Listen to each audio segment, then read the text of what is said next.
ভয়ানক ষড়যন্ত্র শুরু হয়ে গেছে যাতে যে কোনো মুহূর্তে আরও মারাত্মক হামলা হতে পারে ভারতের ওপর। আর এই পুরো হামলার মাস্টার মাইন্ড আর কেউ নয়, বরং আমেরিকা নিজে। সবচেয়ে ইন্টারেস্টিং ব্যাপার হলো আমেরিকার তরফ থেকে এর জন্য পুরো $100 মিলিয়ন ফান্ডিংকেও অ্যাপ্রুভ করে দিয়েছে, যাকে ব্যবহার করা হবে ভারতের বিরুদ্ধে এই ধরনের হামলা। আর এখানেই শেষ নয়, আপনাদের আমি প্রপার প্রুফ দেব যে কিভাবে অলরেডি 2023 সাল থেকেই প্ল্যানিং শুরু হয় এবং সেই সময় তো আরও $100 মিলিয়ন পাঠিয়েছিল, যার ফলস্বরূপ আজ কাশ্মীরে গত 2 মাস ধরে এত বেশি টেরর অ্যাটাক হয়েছে যা পুলওয়ামার পর কোনো দিন হয়নি। এমনকি আমেরিকার সরকার তো ভারতকে এ বিষয়ে কিছুদিন আগে থ্রেটও দিয়েছিল যে ভারত যদি ভেবে থাকে যুদ্ধ ওদের দেশ থেকে অনেক বেশি দূরে, তাহলে ভারত ভুল ভাবছে, ভারতের ওপর হামলা হলে ভারত কী করবে।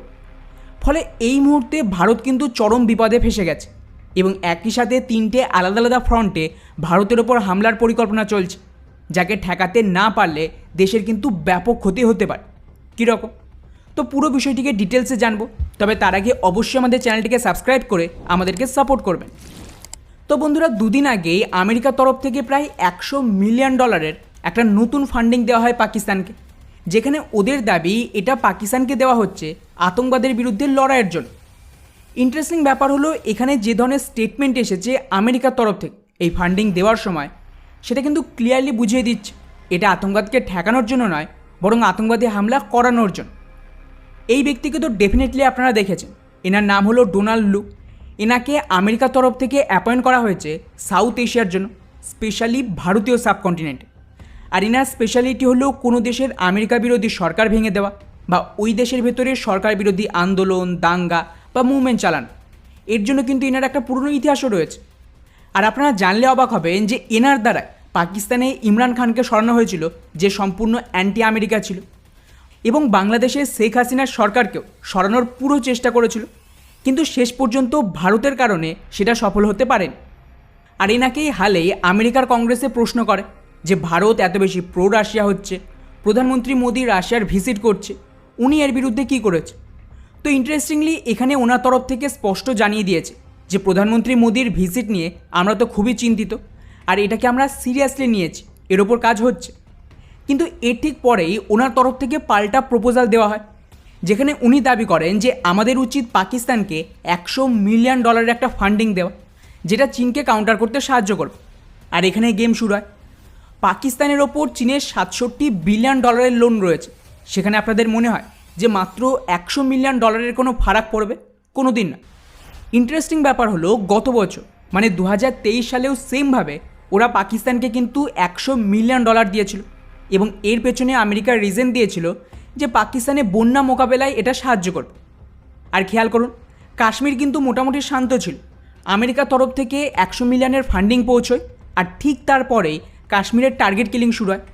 এবং প্রধানমন্ত্রী মোদি যেদিনকে শপথ নেয়, খুবই প্ল্যানিংয়ের সাথে ঠিক সেই দিন থেকে কাশ্মীরে লাগাতার টেরর অ্যাটাক চালু হয়ে যায়, এবং গত 2 মাসে যে পরিমাণ হামলা হয়েছে দেখে মনে হচ্ছে যে ভারতে পাকিস্তানের যা অ্যাসেট ছিল সেই সবটা কিন্তু একসাথে মুভ করানো হয়েছে, যার জন্য বড় ফান্ডিং লাগে। আর এখানেই শেষ নয়, এই রিপোর্টটা দেখুন। এই যে ভারতে হামলা শুরু হলো প্রধানমন্ত্রীর শপথ নেওয়ার দিন থেকে, খেয়াল করুন এখানে আমেরিকার তৈরি আধুনিক M4 গান থেকে শুরু করে ন্যাটো দেশ অস্ট্রিয়ার দ্বারা তৈরি করা অগ অ্যাসাল্ট রাইফেলও পাওয়া যাচ্ছে এই সমস্ত আতঙ্কবাদীদের কাছ থেকে। আশ্চর্যজনকভাবে গত 30 বছরে কখনও কাশ্মীরে এত উন্নত হাতিয়ারের ব্যবহার করেনি এই সমস্ত আতঙ্কবাদীরা।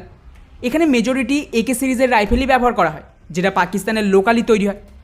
কিন্তু এই আমেরিকান M4 আর অগ স্পেশালি কেবলমাত্র ন্যাটো দেশ ব্যবহার করে, এবং ওরা পাকিস্তানের আর্মিকেও এর সাপ্লাই করে। তো ক্লিয়ারলি এখানে কিন্তু ভারী মাত্রায় আধুনিক থেকে আধুনিক হাতিয়ারের সাপ্লাই দেওয়া হচ্ছে, যেটা আমেরিকার সাপোর্ট ছাড়া তো সম্ভব না। কিন্তু বিষয়টা এখানেই শেষ না। আমেরিকায় যে $100 মিলিয়ন দিল আতঙ্কবাদের নামে, যদি আপনারা হিস্ট্রি দেখেন তাহলেই বুঝতে পারবেন আমেরিকার তরফ থেকে যখনই কোনো রকম এড দেওয়া হয়েছে পাকিস্তান, ডেমোক্রেসি, আতঙ্কবাদ আর এই ডিজাস্টার ম্যানেজমেন্টের নামে, প্রতিবার তার ঠিক পরেই কোনো না কোনো বড় অ্যাটাক হয়েছে অথবা আমেরিকার কোনো অপারেশন লঞ্চ, তা সেটা আফগানিস্তানে হোক, কাশ্মীরে হোক বা অন্য কোনো দেশের বিরুদ্ধে যেখানে পাকিস্তানের রিচ রয়েছে। আর এটা কিন্তু খুবই কমন ব্যাপার। আর বন্ধুরা, এই সমস্ত যে হবে তার ইঙ্গিত তো অলরেডি আমেরিকা ভারতকে দিয়েছিল। আপনাদের হয়তো মনে আছে কিনা জানি না যে আমি এর উপর ভিডিও বানিয়েছিলাম। যে সময়ে প্রধানমন্ত্রী মোদি রাশিয়ায় ছিল, তখন ভারতে আমেরিকার অ্যাম্বাসেডার খোলাখুলি ভারতকে ধমকি দিতে শুরু করে, যেখানে এই ধরনের রিপোর্ট সামনে এসেছিল যে কিভাবে আমেরিকার অ্যাম্বাসেডার পুরোপুরি আনডিপ্লোমেটিকভাবে প্রধানমন্ত্রী মোদীকে পার্সোনাল টার্গেট করে। এমনকি সোজাসুজিতে ধমকিও দিয়েছিল যে ভারত আমেরিকাকে টেকেন ফর গ্রান্টেড যেন না নেয়, তার ফল খারাপ হবে। আর শুধু তাই নয়, সবচেয়ে গুরুত্বপূর্ণ স্টেটমেন্ট যেটা ছিল সেটা হলো যে আমরা জানি ভারতের স্ট্র্যাটেজিক অটোনমি রয়েছে, কিন্তু এটা মাথায় রাখতে হবে যে যুদ্ধ খুব বেশি দূরেও নেই এবং ভারত এমন পরিস্থিতিতে কী করবে। অর্থাৎ ক্লিয়ারলি এখানে ভারতকে থ্রেট দিচ্ছিল যে ভারতের ওপর অ্যাটাক হলে ভারত কী করবে। আর ভারতে হামলা কে করবে? হয় চীন, নাহলে পাকিস্তান। চীন তো হামলা করবে না, কারণ ওরাও জানে এতে দুই দেশই বরবাদ হবে, ছোটোখাটো কনফ্লিক্ট হতে পারে, কিন্তু তাকে আমেরিকা কন্ট্রোল করতে পারবে না। বাকি থাকছে পাকিস্তান, আর পাকিস্তানের তো পুরনো ইতিহাস রয়েছে কাশ্মীর নিয়ে লড়াইয়ের জন্য। ফলে এখানে আমেরিকার প্ল্যানিং একদম ক্লিয়ার। একদিকে খালিস্তানিদের পুরো সাপোর্ট দিয়ে পাঞ্জাবে পুনরায় আতঙ্ক তৈরির চেষ্টা করছে যাতে ভারত সরকার চাপে থাকে। কাশ্মীরে আতঙ্কবাদী হামলা আবার শুরু হয়ে গেছে, এবং মণিপুরের কথা তো সকলের জানা, কিভাবে আমেরিকার এনজিও আর মিশনারিদের মাধ্যমে ওখানে কুকিদের ফান্ডিং শুরু হয়, এবং সেই আগুন এখনও জ্বলছে। আর এটাকে নিয়ে রাশিয়ার মিডিয়াও কিন্তু সেম কথা বলছে যে আমেরিকার এই ধরনের স্টেটমেন্ট থেকে ক্লিয়ারলি বোঝা যাচ্ছে ওদের যে ডিপ স্টেট রয়েছে এটা তাদের পলিসি ভারতকে কাউন্টার করার জন্য। আর আমি অলরেডি বেশ কয়েকটা ভিডিওতে এই কনসেপ্টের ওপর কথা বলেছিলাম যে কিভাবে ডলারাইজেশনের সাথেই আমেরিকার ডিপ স্টেট আমেরিকা ছেড়ে ভারতে পালিয়ে আসবে। আর ওরা চাইছে ভারতের দুর্বল একটা সরকার যারা ওদের কথায় চলবে। আর এটাকে নিয়েই মূল সমস্যা ভারত আর আমেরিকার মধ্যে, কারণ বর্তমান সরকার আমেরিকার কথায় চলছে না, ওরা নিজেদের ডিফারেন্ট ফরেন পলিসি তৈরি করেছে। ফলে আমার ধারণা এখানে আমেরিকা দুটো কাজ করতে পারে। প্রথমত, পাকিস্তানকে যে 100 মিলিয়নের ফান্ডিং দিল তার কারণে কাশ্মীরে আচমকায় হামলা দ্বিগুণ বেড়ে যাবে। দ্বিতীয়ত, আমেরিকায় ইন্টারনালি ভারতকে দুর্বল করবে।